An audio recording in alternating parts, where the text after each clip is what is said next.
What is good, fam? Another day, another hustle for us. So hawak ko ngayon na isa sa mga special edition ng Jordan 1 Low na nilabas this 2023. Hindi ko na papatagalin pa. Tara na, simulan na natin yung unbox. So let's go!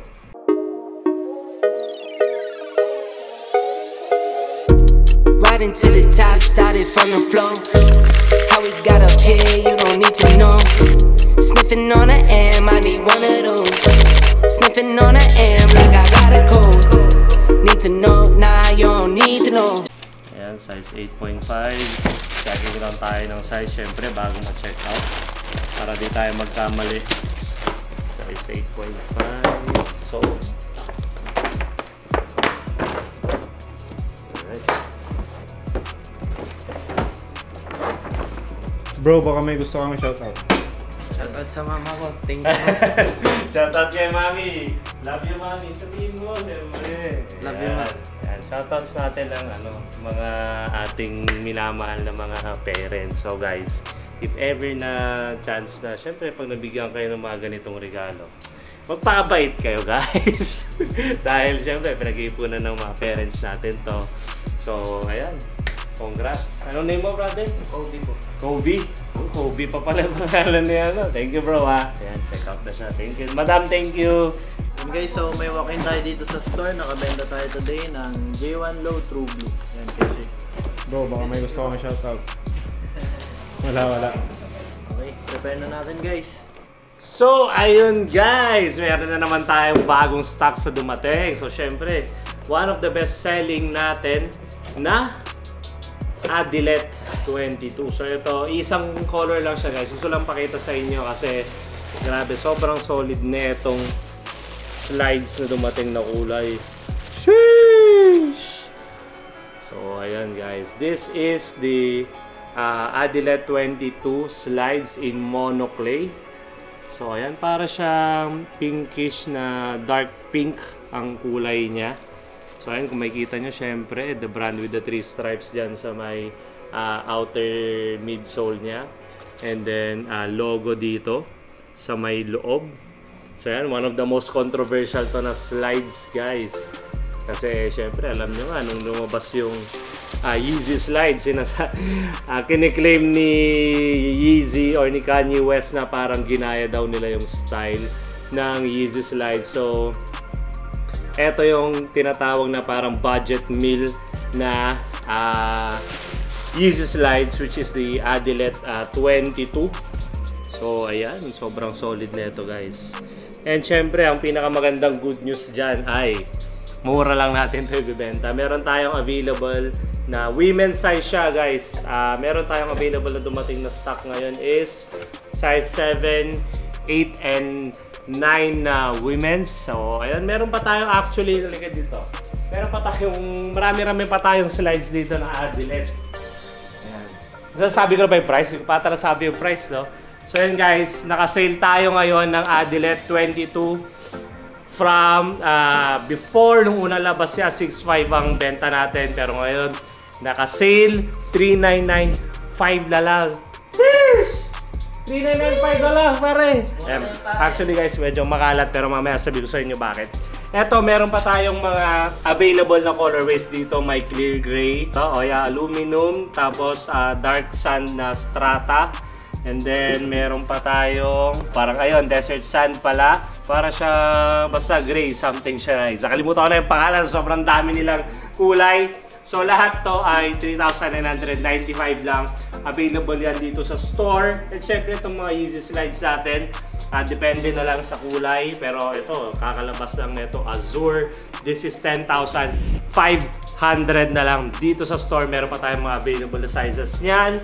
Tapos, eto, isi-sale ko na lang din to, glow green. Sale na lang natin to at 9.5. I think last pair na to in size 9. Kung trip mo at subscriber ka, 9.5 na lang para sa yan. So ayan, explain ko bakit medyo makalat tayo dito ngayon. Bakit ba tayo makalat dito? Para tayo nagbalik bayan, guys. So ayan, nagliligpit si Kim. Dahil meron tayong live later Saturday at 7 PM. Syempre, hindi nyo na maabutan. Pero ito try natin na gawing consistent tong live natin every weekend. Meron na tayong mga garments, meron tayong used and brand new. So soon magkakaroon din tayo ng mga pants. So, pero ngayon main focus namin is more on sa mga upper lang muna. So mga t-shirt, jackets, sportswear, luxury, outdoor brand. Magkakaroon tayo lahat niyan later sa live. Abangan nyo na lang sa next weekend kung ano pang mga bagong drops sa atin. Ano bang pwede natin mapakita dyan? So, katulad nito. Versace na may stripes logo dito sa may kamay. So actually more on ano siya para siya luxury na sporty kasi manipis lang yung tela niya. And then may mga t-shirts, may mga konting shorts tayo lalabas. Kung kita nyo, ayan, may Stone Island tayo. Meron tayong Bape. And then meron tayong Ebisu. Lahat yan, ilalabas yan mamaya sa live. So, ayan, expect nyo next week pagka for sure upload namin to before namin mag-live next week. So, for sure maabutan nyo guys yung live namin next week. So, yun yung mga abangan nyo. Kita-kits. What is up guys? So, eto na nga. This is it. The Jordan 1 Low SE or Special Edition in Philippines colorway. So ayan, start na natin ang box to. So kung makikita nyo, this is a special edition na Jordan 1 Low. So hindi siya like yung mga ordinary na box, which is yung merong Jumpman logo with gold accent dito sa gitna. So usually pag mga special edition is mga Wingman logo ang gamit nila, which is finish na medyo may pagka-emboss siya and shiny yung logo niya dito. So ayan, unbox na natin. Sheesh! So ayan, this is it. The Jordan 1 Low SE Special Edition in Philippines colorway. So ito guys, nilabas nila in celebration ng Filipino culture and heritage ng Pilipinas. So kung makikita nyo, ang main colorway siya is based sa flag ng Philippines, which is blue, gold, and red. So start tayo dito sa toe box. Kung makikita nyo, gumamit sila ng synthetic leather na merong gold na Jumpman logo na accent. So ayan, sobrang nagustuhan ko to dahil they don't usually, sobrang rare nila maglabas na embroidery dito sa my toe box. So ito yung isa sa mga nagustuhan ko. At the same time, dito naman sa front niya, this is a special na tumbled leather na may pagka-shiny ang colorway niya.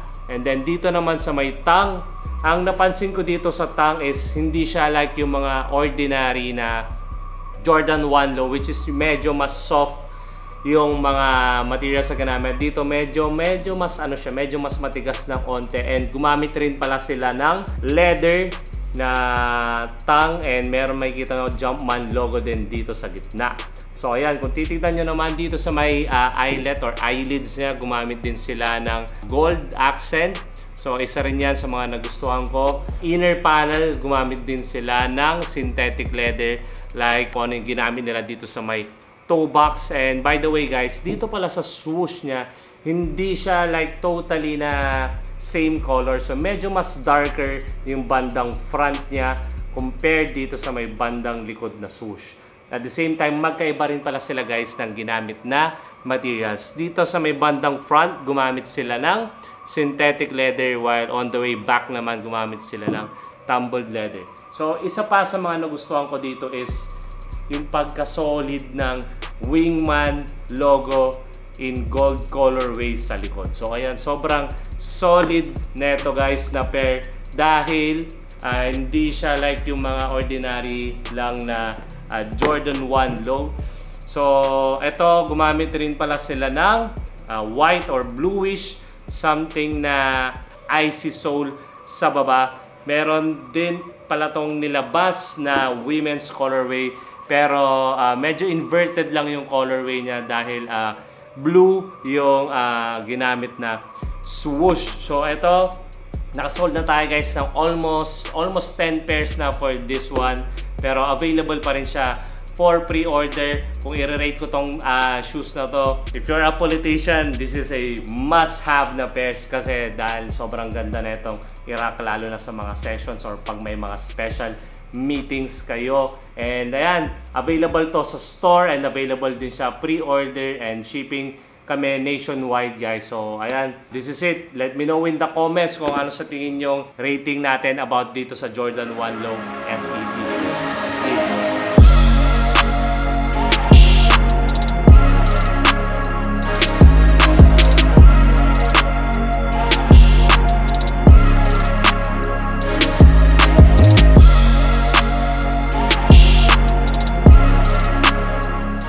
And then guys, meron tayong walk-in today. So kinuha nila tong last pair natin in 6.5 na Jordan 1 Low na pastel purple. This is a wala siyang release dito sa PH. So luckily, merong nakuha si Madam in her size. So ayan, check out na natin.